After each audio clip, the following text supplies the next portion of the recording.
नमो नमः। क्या यह जीवन जो चल रहा है, साधारण सा जीवन, धनार्जन, संतान उत्पत्ति, साधन प्राप्ति के लिए दिन रात उद्योग, क्या इसी प्रकार करते करते एक दिन मृत्यु का समय आ जाता है और यहाँ से चले जाना पड़ता है सब कुछ छोड़कर। तो यह समझना चाहिए कि जीवित रहते हुए जो कुछ समय व्यतीत किया, जो जीवन व्यतीत किया, क्या उससे कुछ उपलब्धि हुई? क्या जीवन सार्थक हुआ? क्योंकि जीवन का मूल उद्देश्य अपने आप को जानना अथवा भगवान को जानना, ये दोनों एक ही बात है। अथवा भगवान को प्राप्त करना, यह जीवन का मूल उद्देश्य है। मनुष्य शरीर जो मिला है, मनुष्य योनि जो मिली है, वो इसी के लिए मिली है। अन्य जो बातें हैं वो तो अति सामान्य हैं। मनुष्य का ही एक विशेष उद्देश्य होता है अपने आप को जानना, और इसी जन्म में, इसी योनि में वह यह कर सकता है। अन्य योनियों में न तो यह सुविधा है, न इस प्रकार का विवेक है। तो जो जीवन है, सामान्य जो जीवन, भौतिक जीवन जो चल रहा है, उसका आध्यात्म में रूपांतरण किस प्रकार से हो? क्योंकि इस सामान्य जीवन से भौतिक आवश्यकताएं तो पूर्ण की जा सकती है, किंतु उससे ऊपर उठा नहीं जा सकता है। उससे ऊपर उठने के लिए मनोवृत्ति, अंतर्मुखी होना आवश्यक होता है। आंतरिक शोध, आंतरिक खोज, यह आवश्यक होती है। और यह खोज करने के लिए जीवन जिस प्रकार का होना चाहिए, उस प्रकार का जीवन बनने के लिए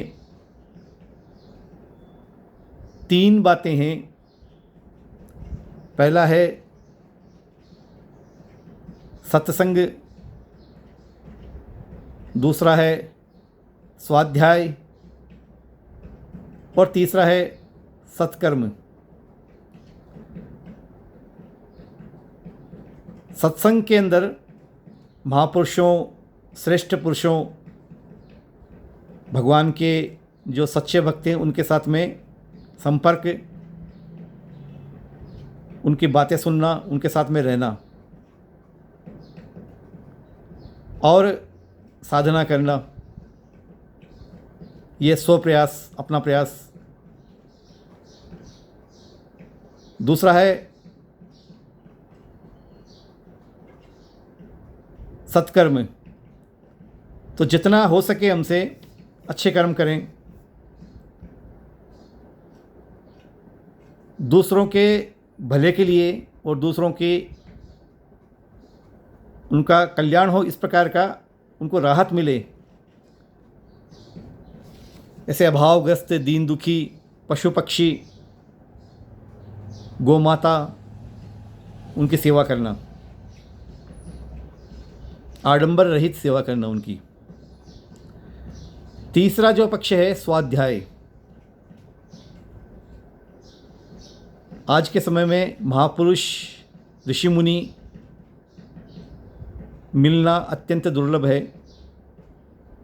ऐसी स्थिति में जो पूर्व में हो चुके हैं महापुरुष, ऋषि मुनि, उनका साहित्य, उनके द्वारा रचित पुस्तकें, वह स्वाध्याय को मिल जाए और उसका नियमित स्वाध्याय करें, तो उससे निरंतर विवेक जागृत होता है, चित्त शुद्ध होता है और मन की वृत्ति अंतर्मुखी होके और आध्यात्मिक रूपांतरण होता है, भौतिक जीवन से आध्यात्मिक रूपांतरण। तो ये जो तीसरा पक्ष है स्वाध्याय का, यह कार्य प्रज्ञा साधना आध्यात्मिक पुस्तक केंद्र, मुरलीपुरा, जयपुर, राजस्थान, ये कार्य कर रहा है। इस प्रकार के महापुरुष, महान साधक, महान योगी जो सच में भगवान के लिए जीते हैं, भगवान के लिए साधना करते हैं और भगवत प्राप्ति करते हैं, ऐसे महान पुरुषों का साहित्य, उनकी जीवनियाँ, उनकी वाणी, उनके घटना प्रसंग और अपने जितने भी मूल शास्त्र हैं सनातन धर्म के, वह प्रज्ञा साधना आध्यात्मिक पुस्तक केंद्र में विक्रय के लिए उपलब्ध है।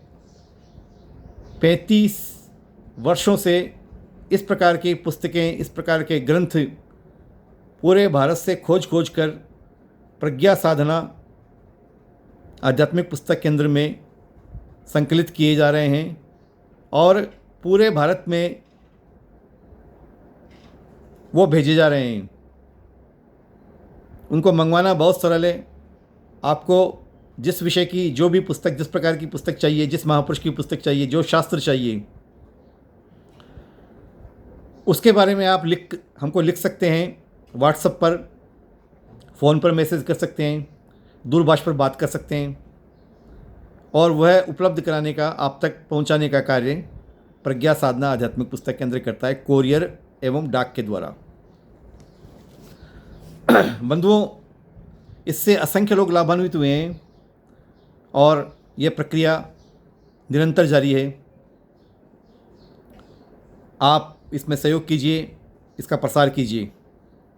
हमारा मोबाइल नंबर है 98 295 477 73, 9829547773। नारायण नारायण नारायण।